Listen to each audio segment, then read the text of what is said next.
bersihkan uang yang kamu berikan untuk sedekah dari yang paling kamu suka. Kalau kamu kepingin sempurna. Maka di sebuah hadits yang diriwayatkan sahabat Anas bin Malik, tuba li abdin anfaqa min malin iktasabahu min ghairi maksiatin. Beruntunglah seorang hamba yang menginfakkan, bersedekah dari uang yang dia cari sendiri tanpa harus bermaksiat ke Gusti Allah. Kerjanya halal, hasilnya bersih, dibuat sedekah. Itu yang untung, yang sedekah. Okay. Tuba itu bukan toyib. Kalau toyib itu bagus. Kalau tuba bagus. Ya, gitu. Nah, kalau yang memberi uang yang dikeluarkan itu tidak dari hasil yang baik, sedekah dari hasil korupsi, ya, itu namanya kurang ajar, katanya Imam Ghazali. Fahuwa min su'il adab, itu kurang ajar. Idh qad yamsikul jayyid dari nafsi aw li abdi aw ahli. Karena dia ini bisa jadi uang yang baik, yang halal, yang bersih, yang jelas. Ini bagi orang yang masih mikir kalau uangnya jelas, ya. Kalau uangnya jelas, kalau uangnya bersih. Dia megang uang ini yang bersih, yang baik. Dia tahu yang barokah itu untuk dirinya, keluarganya, dan pembantunya. Dia kepingin kalau anaknya tidak makan barang haram. Dia kepingin pembantunya tidak makan barang haram. Ini kalau masih ngerti masalah haram ini. Kalau sih tidak ngerti ya semua dikasih haram sama dia. Tapi ini orang yang masih ngerti, cuman kalau sedekah itu hasil yang kurang jelas. Disedekahkan itu bunga banknya, ini kita sedekahkan ini. Jangan sampai masuk ke perut anak saya yang halal-halal saja. Ini katanya Imam Ghazali, fahuwa min su'il adab, ini bentuk dari kurang ajar. Kalau dia masih mikir itu, berarti masih ya kurang ajar, tapi masih ada baiknya dia. Masih ada baiknya apa? Dia masih untuk anak, masih kepingin yang halal. Jadi punya rekening di bank misalnya, dia ambil yang bunganya, so ini untuk masjid, oh ini untuk yatim piatu. Ya, dia sedekahkan yang bunga-bunga itu tadi. Untuk anaknya dia ngambil yang halal. Sampai anak saya kena uang yang sifatnya riba. Di satu sisi dia baik ke anaknya, tapi dia kurang ajar ke Gusti. Kenapa? Karena dia sedekah dengan hasil yang buruk. Maka dia telah memilihkan kepada Allah, ya, sesuatu yang tidak dia sukai.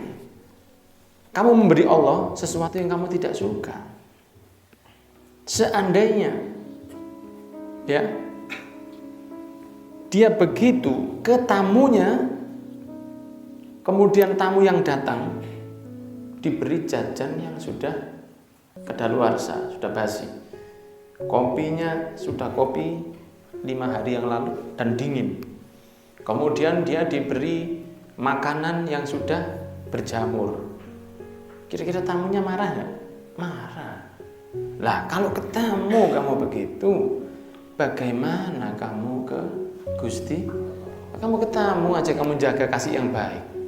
Tamu kalau ke rumahmu, kamu buatkan minuman yang panas, kamu ambilkan biskuit di kaleng itu yang isinya rengginang mungkin, kadang peyek, gak apa-apa, carang emas, tulisannya kayak makanan dari internasional. Tapi begitu dibuka akhirnya Anda belum beruntung. Dikasih makan ke orang. Ketika kita masuk ke rumahnya orang, dibuatkan kopi mido misalnya, dibuatkan pizza, ya kan seneng. Ya kan pengen datang lagi akhirnya. Tapi kalau Anda datang ke rumah orang, dikasih kopi sudah dingin dan kopinya ini tidak ada gula dan kopinya ini kopi yang gak enak. Bukan kopi racikan yang masih hangat, bukan loh Pak ya. Paham antum? Kira-kira ya apa tamu tadi? Dia tidak senang. Lebih baik tidak usah ngasih saya apa-apa sudah. Lebih baik kamu tidak menjamu saya dengan apapun. Itu lebih baik daripada kamu menjamu saya dengan jamuan yang seperti ini. Ini pelecehan buat saya ini. Nah, ke Gusti Allah juga begitu. Kalau kamu mau sedekah, jangan diberi dari hasil yang buruk, tapi berikan dari hasil yang baik. Kalau kamu tidak bisa memberi hasil sedekah yang baik ke Gusti Allah, lebih baik tidak usah sedekah. Lebih baik tidak usah sedekah hasil korupsi. Tidak usah sedekah sudah. Allah gak butuh. Sedekah hasil riba, sedekah hasil renten, sedekah hasil togel. Ya, sedekah hasil jualan narkoba. Ini barokah cek sampune aku Gusti Allah. Saya jualan narkoba ini hasilnya sebagian untuk kemaslahatan pondok ya. Supaya imbang. Gak bisa imbang, wong bagaimana? Contohnya orang mau cuci baju menghilangkan najis pakai air seni, pakai air kencing. Mana bisa hilang najisnya?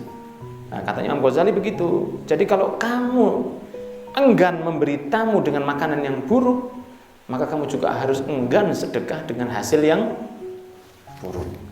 Kalau kamu melihatnya ya kepada dirimu sendiri, maka kamu lebih parah lagi kalau kamu sedekah dengan seperti itu. Yang pertama tadi tujuannya apa? Saya sedekah untuk yang ke Gusti Allah yang kurang baik, uang riba, uang renten itu saya kasih sedekah karena itu bukan ke keluarga saya. Yang penting keluarga saya masih makan yang halal. Ini sih lumayan daripada yang semua dikasih haram sama dia. Ada lagi kata Imam Ghazali, kalau yang kamu lihat itu kamu ingin pahala, sedekah ingin pahala, kamu lebih bejat lagi katanya. Nah, kamu kepingin pahala untuk siapa? Untuk dirimu. Kalau kamu ingin pahala untuk dirimu, sesuatu yang buruk, kamu tidak mungkin panen baik di akhirat. Ini Imam Ghazali. Ya. Kamu bagaimana bisa nanam jagung, padi, apapun paprika, perkebunan, ya, taman apa ya? Apa sih? Bukan pertanian yang kayak wortel-wortelan itu apa? Sayur-sayuran. Anda kalau mau menandur sayur-sayuran, bagaimana mungkin Anda akan panen sesuatu yang baik jika bibitnya jelek? Nggak mungkin itu. Ya, Imam Ghazali kalau ngasih pemahaman itu gampang sekali orang paham. Kamu menanam bibit sayur yang jelek, nggak mungkin keluar bibit sayur yang bagus. Kalau kamu bersedekah dari hasil yang buruk, bagaimana kamu bisa minta di akhirat hasil yang baik?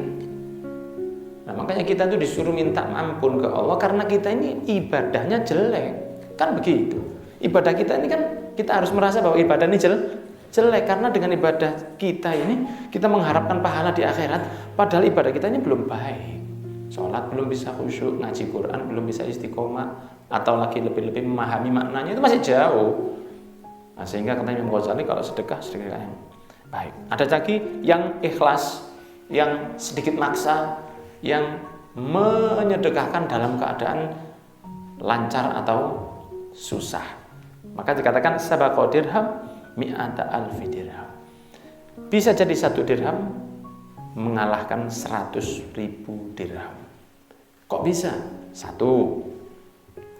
Yang sedekah, katakanlah begini, bisa jadi ya 10.000 itu mengalahkan 100.000. Kenapa? Karena yang mengeluarkan 1.000 itu total hartanya saat itu mungkin cuma 5.000, sehingga dia mengeluarkan 20% dari hartanya untuk sedekah. Tapi yang 100.000 bisa jadi uangnya itu di bank ada sekitar 100 juta, sehingga ini masih 0,01%-nya, tidak sampai 1%-nya. Sehingga persentase yang dihitung oleh Allah bukan jumlah fulus, bukan jumlah fulusnya. Yang kedua, bisa jadi 1 dirham lebih besar daripada 100.000 dirham. 1.000 bisa lebih besar dari 100.000. Kenapa? 1.000 itu hasil halal bersih, apalagi kalau bisa dikerjakan sendiri. Entah jahit, entah di pabrik, entah macul, entah apa, hasil sendiri, ya, bukan hasil pungli, hasil sendiri, dapat dia kerja kesel bengkel misalnya begitu ya. Terus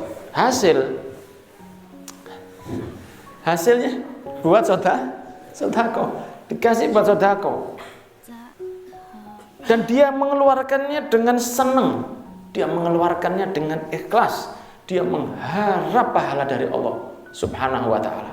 Itu lebih berkah daripada yang mengeluarkan dengan meremehkan. Memberikannya dengan meremehkan, belum lagi dia ngungkit, belum lagi dia memberikannya itu sedikit dari hartanya, belum lagi dia memberikannya dari hasil, katakanlah dari bunga saldonya. Ya jauh, 1 dirham 1000 bisa mengalahkan 100 ribu. Sehingga hadirin yang dirahmati oleh Allah, memang Allah itu thayyibun, kata Nabi Muhammad, la yaqbalu illa thayyiba. Allah itu indah, ya tidak nerima kecuali yang indah. Karena Allah kalau mau nerima sedekah-sedekah yang ecek-ecek, ya tidak pantas Allah mau nerima yang seperti itu. Ya, Allah mau nerima sedekahnya orang yang dari hasil yang buruk, tidak akan diterima oleh Gusti Allah. Semoga kita ini diberi rezeki lancar. Tidak hanya lancar rezekinya, kemudian hati kita dimudahkan iso sedekah. Amin ya rabbal. Wallahu a'lam bishawab.